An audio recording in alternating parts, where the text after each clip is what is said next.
से हंसों का झुंड समुद्र किनारे आया। हंसों के सफेद रंग और सुंदर शरीर को देखकर कबूतर के मन में ईर्ष्या का भाव उत्पन्न हुआ। हंसों को नीचा दिखाने के उद्देश्य से कबूतर हंसों के पास गया और हंसों के मुखिया से बोला, तुम लोग जिस तरह से उड़ते हो, क्या कोई पक्षी इस तरह से उड़ान भरता है? तुम्हें तो उड़ना ही नहीं आता।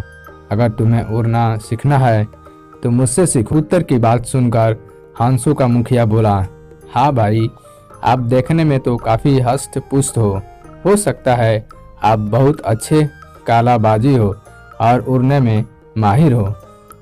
हमें तो बहुत दूर से आ रहे हैं और हमें कालाबाजियाँ नहीं आती हैं, हमें तो सिर्फ उड़ना आता है।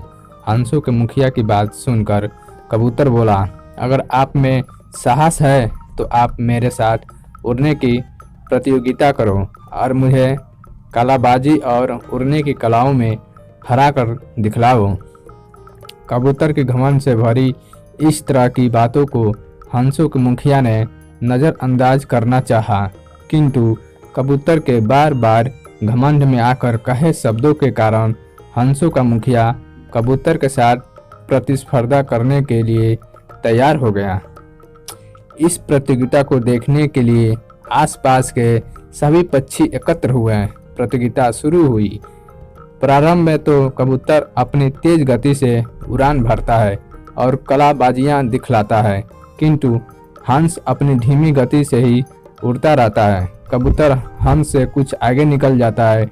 कबूतर कुछ देर उड़ने के पश्चात थकने लगता है और अपने आसपास देखता है तो उसे चारों ओर समुद्र और पानी दिखलाई देता है।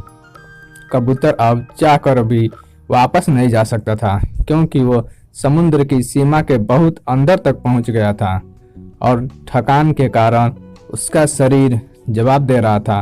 कबूतर अब ठीक से उड़ भी नहीं पा रहा था और थकान के कारण बार बार नीचे आ रहा था और समुद्र के पानी को बार बार छू रहा था।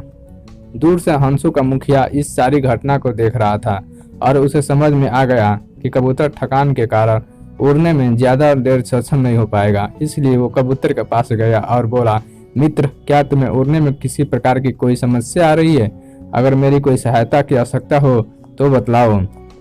कबूतर अब तक बात समझ में आ चुकी थी। उसके झूठे घमंड के कारण आज उसकी जान मुश्किल में है। उसने हंस से कहा, मित्र, थकान के कारण मेरा शरीर जवाब दे रहा है। अब मैं उड़ने में असमर्थ हूँ। अगर थोड़ी देर और हुई तो समुद्र में गिर जाऊंगा। कृपया मुझे बचा लो।